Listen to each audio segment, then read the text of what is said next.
सबको जय यीशु की।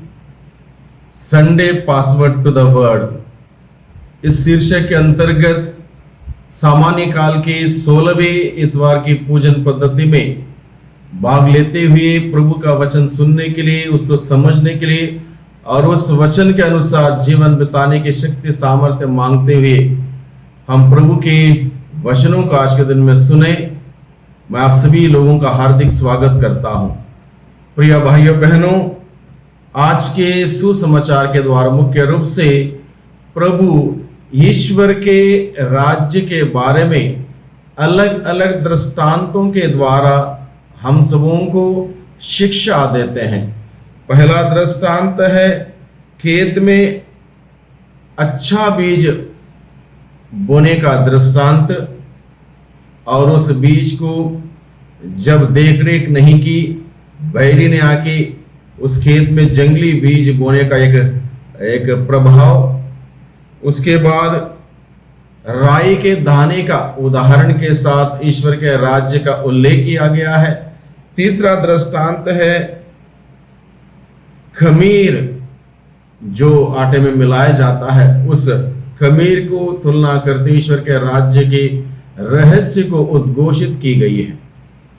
यह अलग अलग दृष्टांतों के माध्यम से जो प्रभु हम सबों से आज के दिन में बताना चाहता है, ईश्वर के राज्य के बारे में जो हम सबों को सिखाना चाहता है, उन बातों को हम सभी आज के दिन में मनन चिंतन करें, सीखने का प्रयास करें, जिससे कि हम सभी इस दुनिया के हमारे जीवन के बाद स्वर्ग राज्य प्रवेश करने वाले हम सभी बन सकें।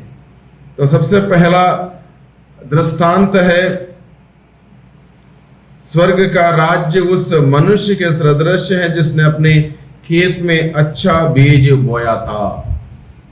उस मनुष्य के सदृश है जिसने अपने खेत में अच्छा बीज बोया था। सबसे पहले हमें मनन चिंतन करने की जरूरत है स्वर्ग के राज्य के बारे में, क्योंकि मुख्य विषय है स्वर्ग का राज्य। जैसे कि भाइयों बहनों, आप सभी जानते हैं हर इतवार को Sunday password to the word इस शीर्षक के अंतर्गत हम लोग पूरे ईश्वर के वचनों को 7 अलग अलग बिंदुओं के माध्यम से उसका सारांश हम सुनने का और समझने का चेष्टा करते हैं। तो आज भी आपके सम्मुख प्रस्तुत हैं 7 अलग अलग बिंदु। तो सबसे पहला बिंदु है ईश्वर का राज्य। संत पौलुस बताता है ईश्वर का राज्य खाने पीने का नहीं है, बल्कि वो पवित्र आत्मा के द्वारा प्रदत्त आनंद का विषय है। यानी कि स्वर्ग का राज्य पवित्र है, पवित्र आत्मा के द्वारा संचालित है, अनुग्रहित है पवित्र आत्मा के द्वारा। और जो आत्मा किसी के जीवन में अधिकार लेता है या निवास करता है या किसी को संचालित करता है, निश्चित रूप से वहां पर आनंद है, वहां पर जीवन है, वहां पर खुशियां हैं, वहां पर प्रेम है, वहां पर भाईचारा है, वहां पर शांति है, वहां पर क्षमा है, ये वहां पर न्याय है। ये ईश्वर के राज्य की झलक है। ये सारी बातें दर्शाते हैं ईश्वर के राज्य का झलक। तो प्रभु हम सबों से क्या कहना चाहता आज के दिन में? स्वर्ग का राज्य उस मनुष्य के सदृश है जिसने अपने खेत में अच्छा बीज बोया था। बोने वाला किसान, हम समझते हैं कि बोने वाला स्वयं ईश्वर है, और ईश्वर हम सभी लोगों के जीवन में अच्छा बोता है, अच्छा बोता है, जो बेहतर से बेहतर है, जो सर्वश्रेष्ठ है, जो हम सबों के लिए उपयुक्त है। उन सभी वरदानों को, खूबियों को, दानों को, फलों को ईश्वर हमारे जीवन में बोता है, अच्छा बोता है। और अब ये अच्छा जो बीज बोया, उसमें जंगली बीज कहां से आता, इस बात का वर्णन आज के सुसमाचार में किया गया है। जब लोग सो जाते हैं तब बैरी आके वहां पर जंगली बीज बोता है। तो सबसे पहले हम इस बात को समझ लें ईश्वर के राज्य के बारे में। और ईश्वर के राज्य के बारे में हम लोगों ने ये जान लिया कि ईश्वर का राज्य आत्मा से संचालित, आत्मा से प्रदत्त आनंद का विषय है। उस आत्मा को ग्रहण करें, आनंद से जीवन बिताएं। दूसरा बिंदु है आज के दिन में मनन चिंतन करने के लिए हम सबों के लिए, ईश्वर का राज्य खाने पीने का नहीं है, यानी कि इस दुनिया से संबंध चीजें नहीं है। इस दुनिया से संचालित होकर हम ना जीवन बिताएं, दुनिया के मोह माया के पीछे ना खो जाएं, दुनिया में गुमराह ना हो जाएं। दुनिया में जो चीजें आज के दिन हम सबों के सामने दर्शाई जाती हैं उसकी हकीकत कोसों दूर है। जो प्रस्तुत किया जाता है हो सकता है नकली है, वो दिखावा है, वो एक प्रकार की व्यापार के दुनिया में चलने वाली चीज है, लेकिन उसमें शाश्वत ऐसा कुछ भी नहीं है, सब कुछ क्षण भंगुर है। यानी कि प्रभु एक प्रकार से हमें कहता है इस धोखा देने वाले या एक प्रकार से गुमराह करने वाली चीजों के पीछे हम ना जाएं, दुनिया की ऐसी चीजों के पीछे हम ना जाएं, बल्कि सतर्क रहें, सावधान रहें। तीसरा बिंदु हम सबों को आज के दिन में मनन चिंतन करने का विषय है, ईश्वर हमेशा अच्छा बीज बोता है। ईश्वर हम सबों को सर्वश्रेष्ठ देता है, बेस्ट देता है, और हम सभी लोग उस सर्वश्रेष्ठ जीवन बिताएं। ये ईश्वर की योजना है, ईश्वर का उद्देश्य है। इसलिए ईश्वर हमेशा अच्छा बीज बोता है। The best he shows in all of us, हम सबों के जीवन में वो सर्वश्रेष्ठ बोता है। इसलिए हमें याद करने की जरूरत है आज के दिन में, ईश्वर ने मेरे जीवन में किन किन चीजों को बोया है।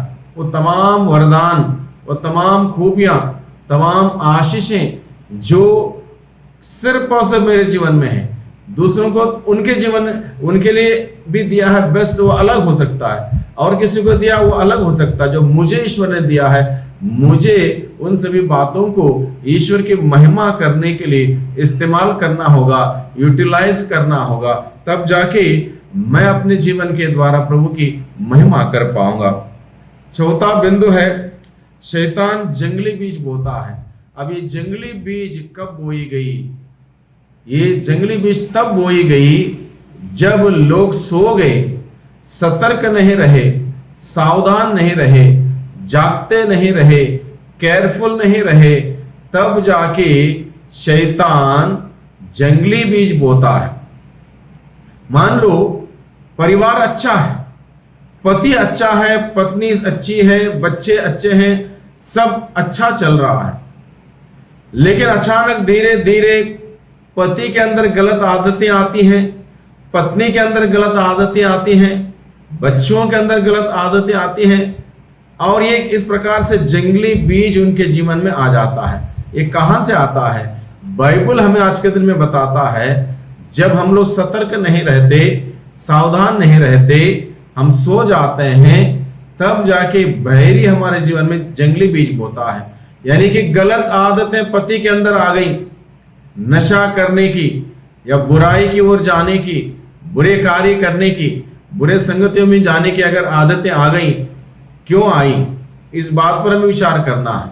अगर मान लो बच्चों के जीवन में बच्चे गलत संगतियों में जा रहे हैं, बच्चे गुमराह हो रहे हैं आधुनिक मीडिया के द्वारा, बच्चे ट्यूशन में जा रहे हैं, लेट घर आ रहे हैं, और इस बात की देख रेख नहीं करने पर, इस बात पर हमें तहकीकात नहीं करने पर, विचार नहीं करने पर बच्चे हाथ से निकल सकते हैं।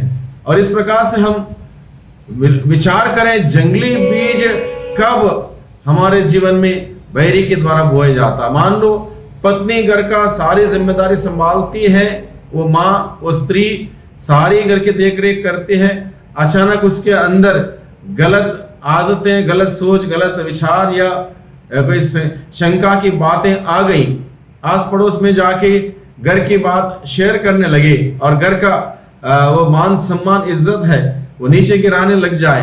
वो गलत आदतें कहाँ से आती हैं? इस सभी बातों पर ध्यान देने की जरूरत है।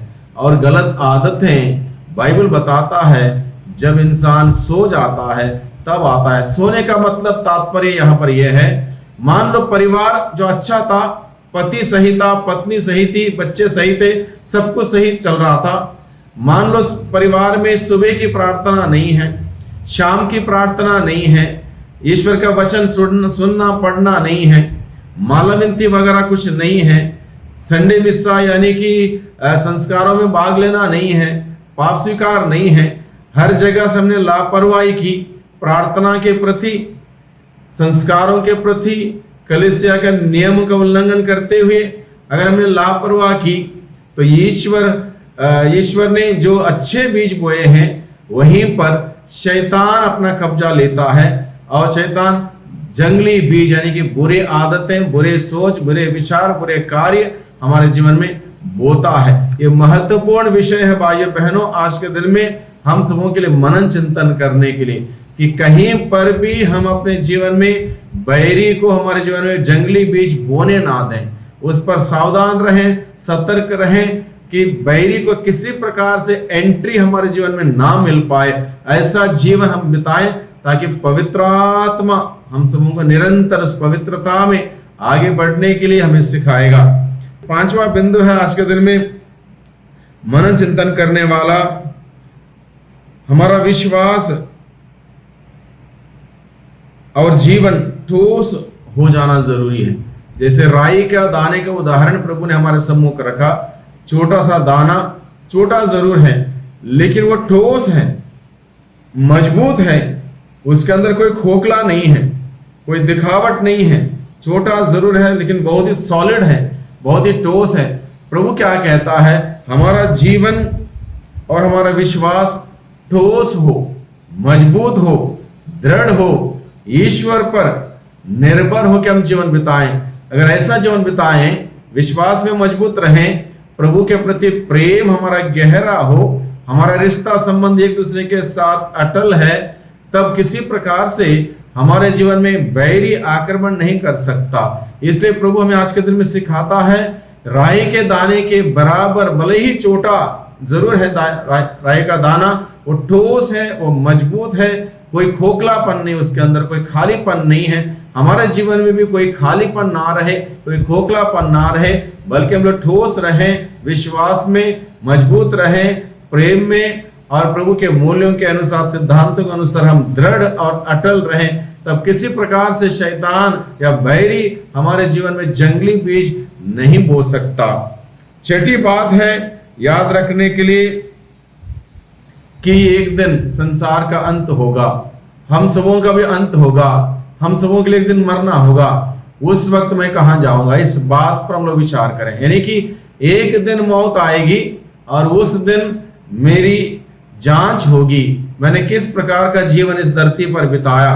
बाइबल बताता है हर एक इंसान को अपनी हर निकम्मी बात तक का लेखा जोखा देना पड़ेगा, यानी कि हर एक बात का हमें हिसाब देना है। इसलिए इस बात को ना बोले कि मैं जैसा जीवन बिताता हूं, जैसा करता हूं, जैसा उठता हूं, जैसा बैठता हूं, जाता हूं, आता हूं, वो करता हूं, ये करता हूं, इसकी कोई गिनती नहीं, इसके कोई हिसाब नहीं।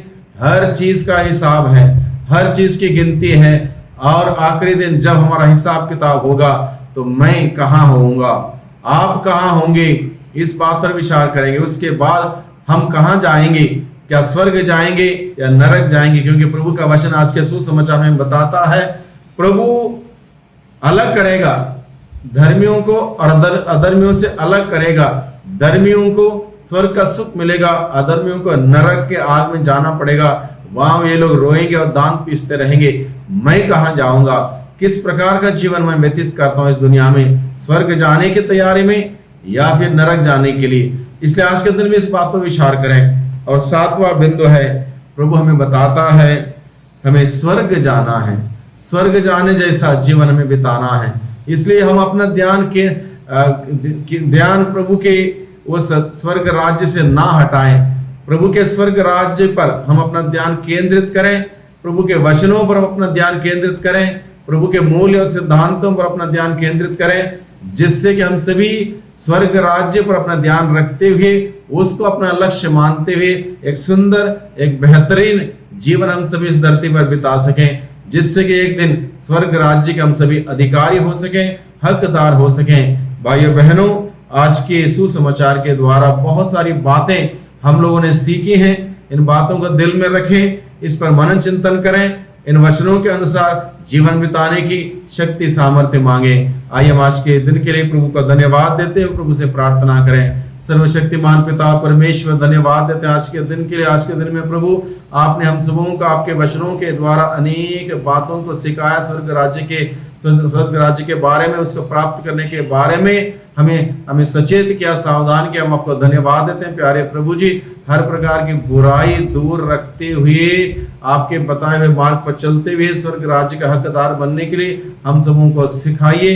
भले हम सभी इस दुनिया में एक प्रकार से कीचड़ में है, बुराई के कीचड़ में, उसके बावजूद एक कमल के फूल की भांति एक सुंदर पवित्र जीवन बिताने की शक्ति सामर्थ्य हम सबों को प्रदान कीजिए। दुआ करते हैं उद्धारकर्ता यीशु मसीह के नाम से, आमीन।